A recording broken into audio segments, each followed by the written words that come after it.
পঞ্চগড় জেলায় 5টি উপজেলার ভূমি অফিসগুলোকে আমরা কর্পোরেট সার্ভিস সিস্টেমের আওতায় নিয়ে আসছি।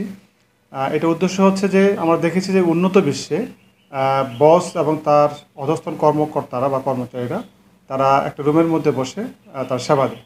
আমরা প্রাইভেট ব্যাংকের দিকে যদি তাকাই সেখানেও দেখতে পাই যে একটা বড় রুমের মধ্যে ম্যানেজার সাহেব এক প্রান্তে আছেন এবং হয়তো কাচের ঘরের মধ্যে বসে আছেন বা তার অধীনস্থ যে কর্মকর্তারা যারা আছেন তারা কী কাজ করছেন সেটি তারা দেখতে পান। এবং আমাদের দেখা যায় যে আমাদের কর্মচারীরা বিভিন্ন রুমে বসে বসে তারা মূলত সেবাটি দিয়ে থাকেন।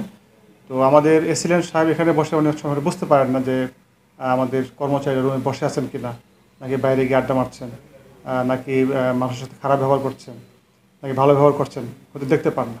অনেক সময় মানুষ এখানে এসে হয়তো অভিযোগ করার সাহস পান না।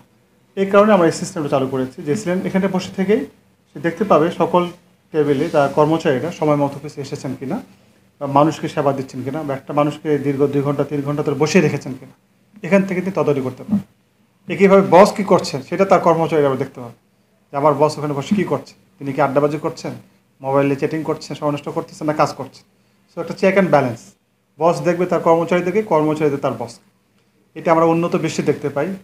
উন্নত বিশ্বে সকল সার্ভিস সিস্টেমগুলো কর্পোরেট সিস্টেম, ফলে তাদের কাজের গতিও ভালো, কাজের মধ্যে অ্যাকাউন্টেবিলিটি, ট্রান্সপারেন্সি এগুলো এনশিওর করা সহজ হয়ে যায়। তো সেই দিকে আমরা আস্তে আস্তে যাওয়ার চেষ্টা করছি। আমার পঞ্চগড় জেলায় অনেকগুলো ইনোভেটিভ কাজ করছি, তার মধ্যে এটি একটি। এছাড়া আমরা সকল উপজেলায় ডে কেয়ার সেন্টার করার চেষ্টা করছি। আমাদের ইউনিয়নগুলোতে আমরা ফ্রি ওয়াইফাই জোন করার চেষ্টা করছি। এদের মধ্যে আমাদের 2টি উপজেলায় আমাদের ডে কেয়ার সেন্টার স্থাপন করা হয়ে গেছে, সদর হয়েছে এবং বদা হয়েছে। বাকি 3টি উপজেলাতে অলরেডি আমরা অর্থ বরাদ্দ দিয়েছি, এটা অনুমোদন অপেক্ষা আছে মন্ত্রণালয়ে।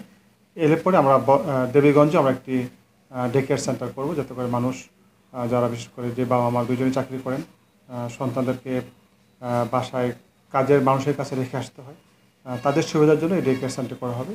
এখানে কর্মজীবী বাবা মা যারা আছেন, সরকারি বেসরকারি যে কেউ এই ডে কেয়ার সেন্টার রাখতে পারবে।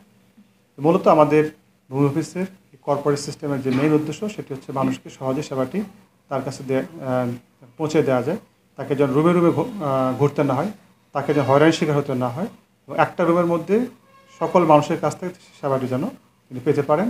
একই সাথে এই অফিসের যিনি বস অর্থাৎ এসিলেন্ট বা সহকারী ভূমি, তিনি যেন ডিরেক্টলি এটা অবজার্ভ করতে পারেন, এটি যেন তদারকি করতে পারেন। এটি হচ্ছে মূল উদ্দেশ্য আমাদের এই কর্পোরেট ভূমি সেবা সিস্টেম।